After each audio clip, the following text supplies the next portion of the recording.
Do you or does someone you know have a loved one living with symptoms of dementia and who is either living in a care facility or perhaps is still in a family home? Well, if so, stick around because we have some really important and useful tips for you.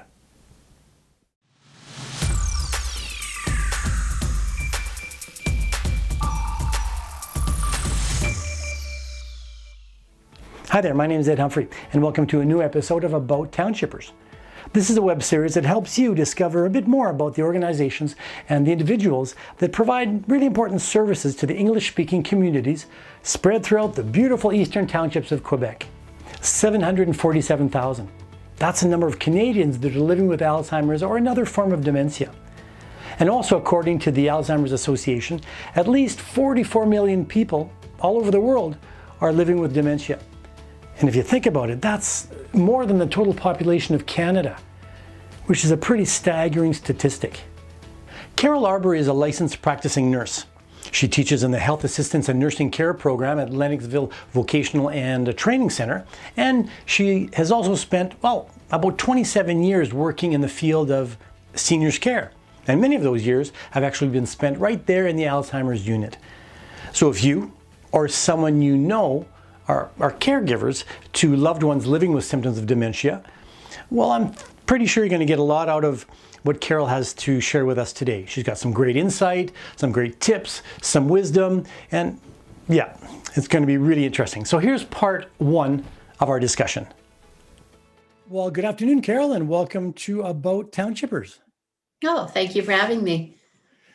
Well, Carol, we're hearing a lot more about dementia and Alzheimer's, but I think there's a bit of confusion maybe in some of the terminology, when we think about what certain people may be, suffering with. Presenting. Yeah, yes. Presenting. So could you kind of help us differentiate between those 2 or 3 or 4, conditions, or Sure. Can you call them diseases?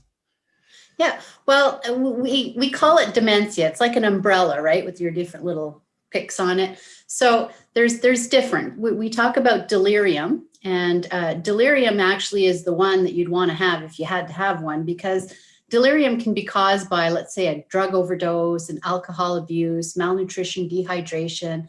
Let's say if somebody's sent to the emergency room. So you go into the emergency room and you could be out in the hall, you could be in a little room that doesn't even have a window.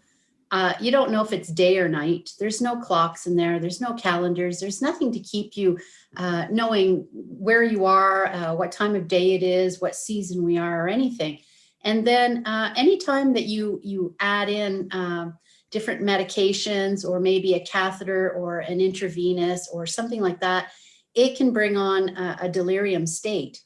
So it's very important that now when they're in the hospitals, anybody who's in the more advanced ages, it'll be part of their computer system. They have to fill out at least once a day different questions to see if a patient is presenting delirium, because the sooner that you can detect that the patient is having a delirium, the quicker we can try and find out what's causing it, remove the cause, and then the person will be back to who they were. All right. Okay. Then after that, we have our dementia. So dementia could be caused by different things. It could be maybe untreated diabetes. It could be untreated blood pressure. So somebody with high blood pressure could cause a dementia.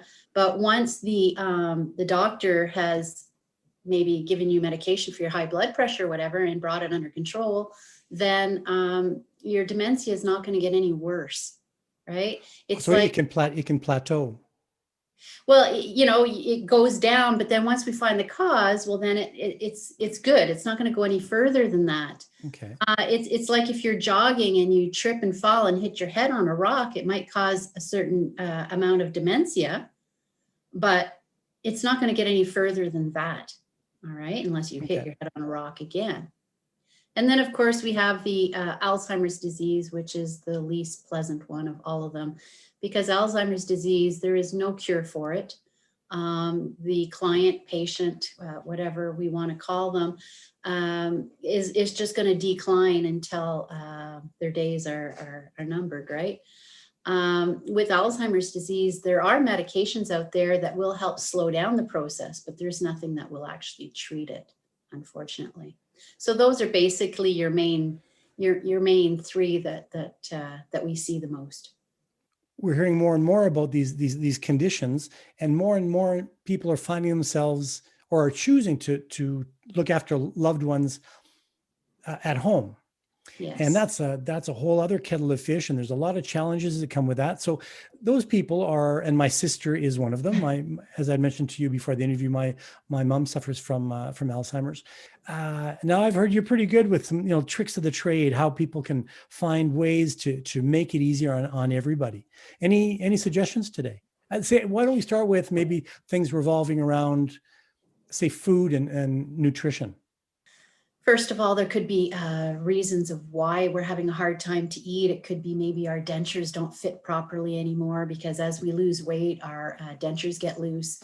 And when we're talking dentures, I mean, it just seems like, a no-brainer to most of us. But when you think of an Alzheimer's person who has dentures, if you were to break those dentures, or those dentures don't fit anymore, it's not easy to even have another pair of dentures made.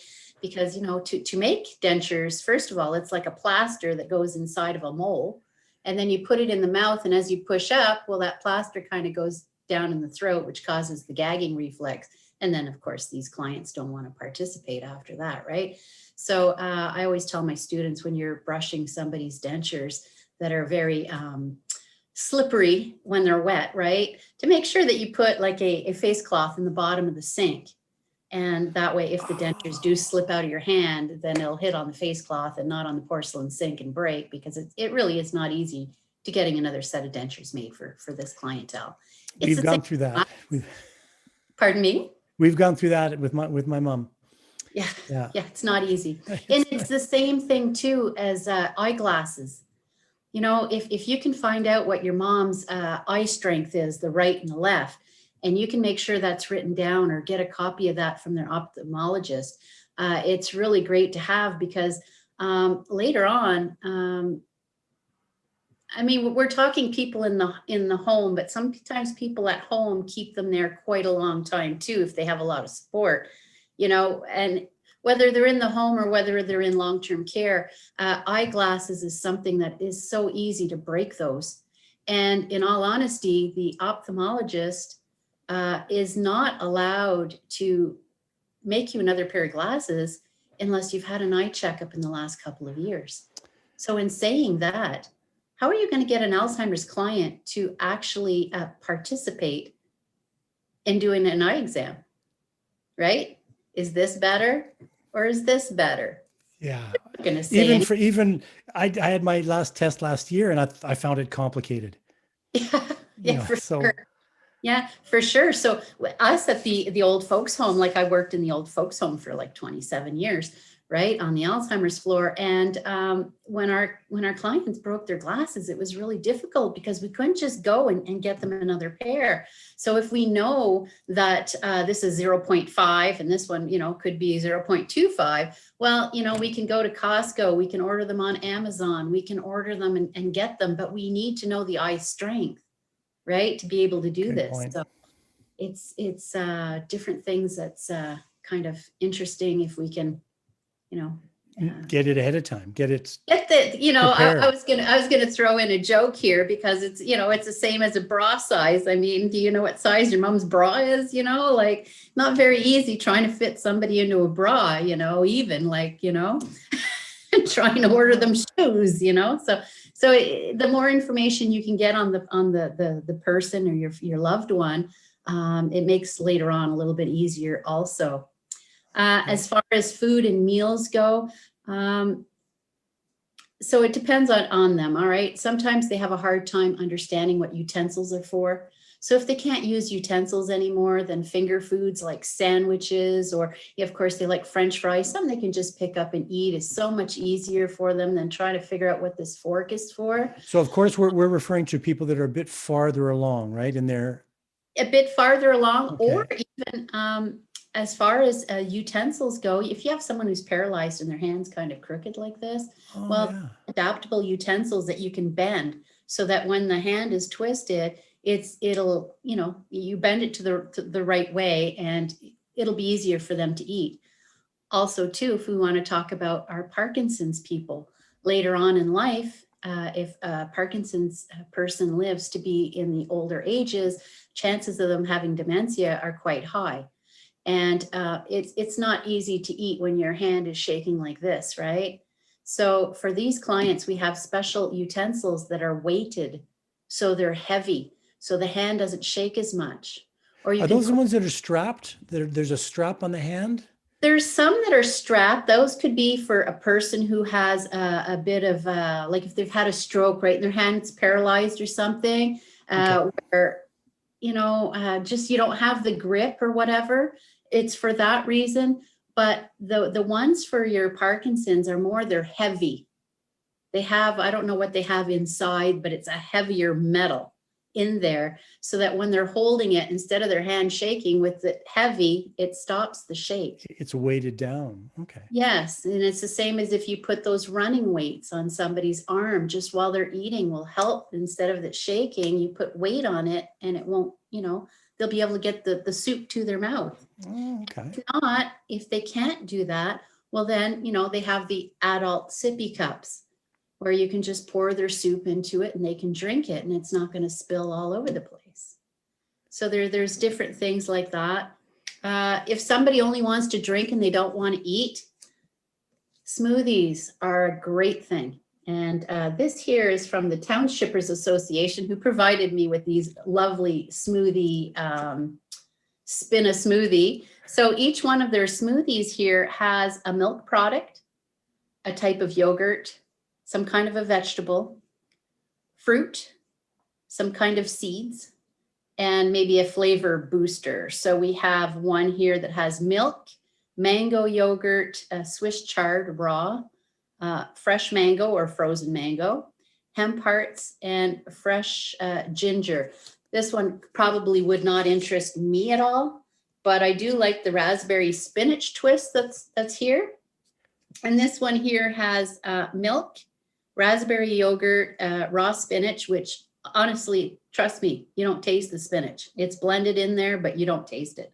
I really like frozen peas. It gives a little bit of a sweetness. Oh, okay. Raspberries, fresh or frozen, flax seeds, and vanilla extract in this one. So this way here, you're getting your fruits and vegetables, some milk products in there. If you want to I put almonds in my smoothie. So you're getting a little bit of protein. So you're blending it all up, they drink it, and they've had a healthy meal all in one drink. So that also is interesting for some of the people. Well, there are a few different places where you can get information on Alzheimer's and related diseases. To start with, just take a look down here in the video description. We've provided a couple suggestions for you, including, of course, the Alzheimer's Society and l'Appui.org. And in your neighborhood, check out the CLSC network. And don't forget that Townshippers Association can also steer you, towards the services that you may be looking for. I'm really glad that you spent a bit of your time with us today. If you enjoyed the series, if you've enjoyed today's episode, well, of course, please stomp on that like and on the share button. And as usual, I invite you to subscribe to Townshippers Association's YouTube channel. My name is Ed Humphrey, and we'll be back really soon with part 2 of our discussion with Carol Arbery about Alzheimer's and other types of dementia. So I'm referring, of course, to our next episode of About Townshippers. See you then.